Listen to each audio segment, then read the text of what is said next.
Back. Yeah, there you go. Okay, yeah. This is great. All right, so I'm gonna go by that. Okay.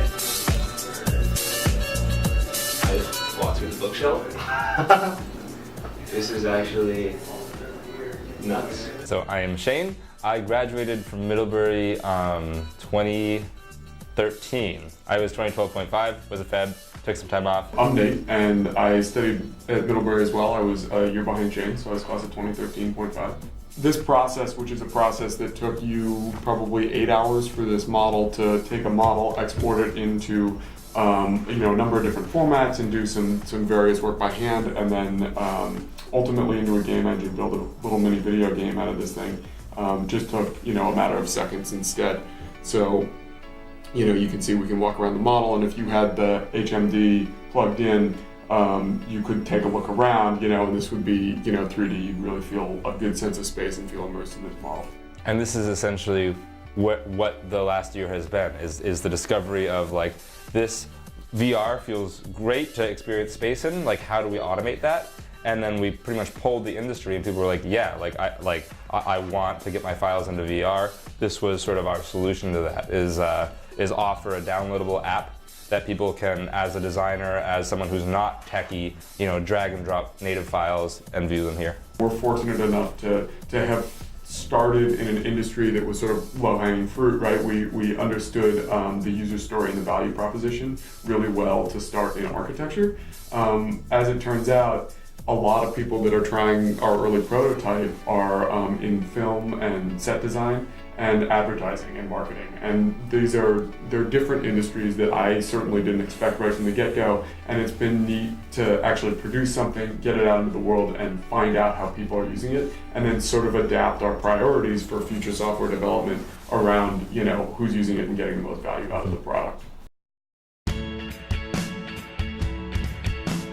If you're in the mood to explore a new social network, say hello to Ello. It's the newest thing, everyone's on this thing. It's supposed to be like Facebook, but you don't have to use your real name. But this sudden spike in popularity shows people are hungry for something different.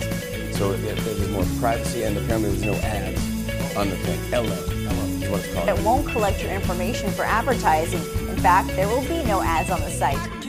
Tonight we'll be taking a look at the pros and cons of joining the anonymous Facebook. It's called Ello. What is Ello to you? Ello is a simple, beautiful, and ad-free social network. So we took a look at all the other social networks, and this came out of the fact that myself and my partners, we were just not working, we're not using them anymore, they sucked. And we were like, why do these suck so much? They read your posts, they know who your friends are, they know what you like because you hit the like button. They follow you when you surf around the web, they know what you buy.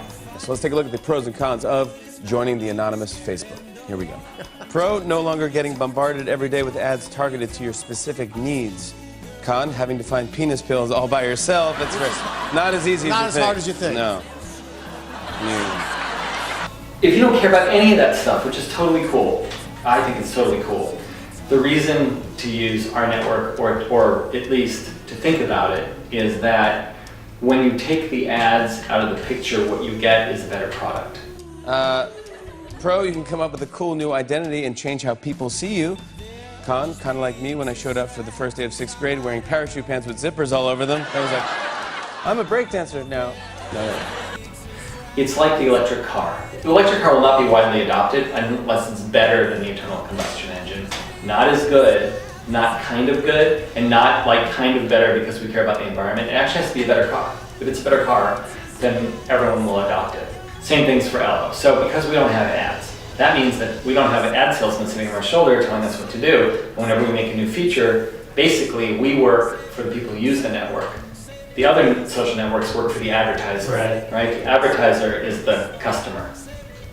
The user is the product that's being sold. On Ello, the user is the customer, and what that means is that every time we make a new feature, it's just to make it more fun and more useful. You're not a product. You're not a product, yeah. And finally, Pro, your thoughts, interests, and online activity are completely anonymous and can't be tracked. Con, or as the NSA put it, bitch please. That's the pros and cons. Grew up in Massachusetts, went to Middlebury College, graduated in '97. We've raised 5 funds. We have about $2 billion under management, focused on media technology. We've been fortunate to invest in some of the big companies. But I always had an interest in the media space and kind of quit venture in kind of my mid to late 20s. Everyone thought I was crazy. All my friends in Middlebury kind of asked me what I was doing, but quit and wrote a sitcom about the crew that sets up and takes down events at the Boston Garden, and nobody wanted to hear anything about it. Didn't really know anyone in Hollywood, and everyone was like, "What the heck are you doing? You kind of screwed up your career." It was by far the best thing I ever did. So I kind of created a business model around this, where if I could get brands to be organically integrated into these shows, I could become my own studio. My idea was to get brands to be integrated into the show. So if you look at the Boston Garden, there's brands everywhere. You need brands to actually make it real. So I went out as kind of like a one-man entrepreneur and closed deals at the CEO commissioner level with the NBA, NHL, Budweiser, Bruins, Celtics to be integrated into the show. Really just kind of as a one-man band. There's one time I went to LA where it just all came together, where I had top agent, top lawyer, top producers wanted to meet with me. And I had 2 days where I was going to pitch with the CEOs of the major networks, so NBC, ABC, Fox, and CBS, where I was like, I gotta sell the show, or like, what the heck did I do with my career at a young age, which was a fantastic experience, and then ended up selling that show to Fox. It was awesome.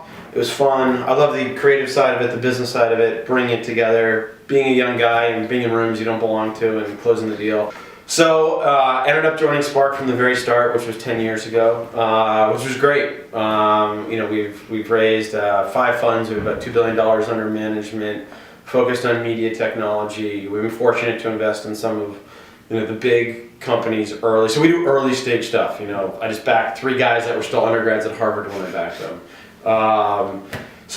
We backed Twitter when it was an 8-person company, Tumblr when it was a 1-person company, Oculus, which is the virtual reality company. We were the original investors in that company, which Facebook just acquired. Wayfair, which just went public a few months ago, original backer in that company. Admiral at App TV. So we back kind of the early stage companies. We're kind of the dreamers, the back the dreamers, and we don't do crazy financial modeling or anything like that. We back, vision, dreams, and product. And we're along, we're kind of, we want to help out as much as possible, but are also want to stay out of the entrepreneur's way and kind of do both those things at the same time.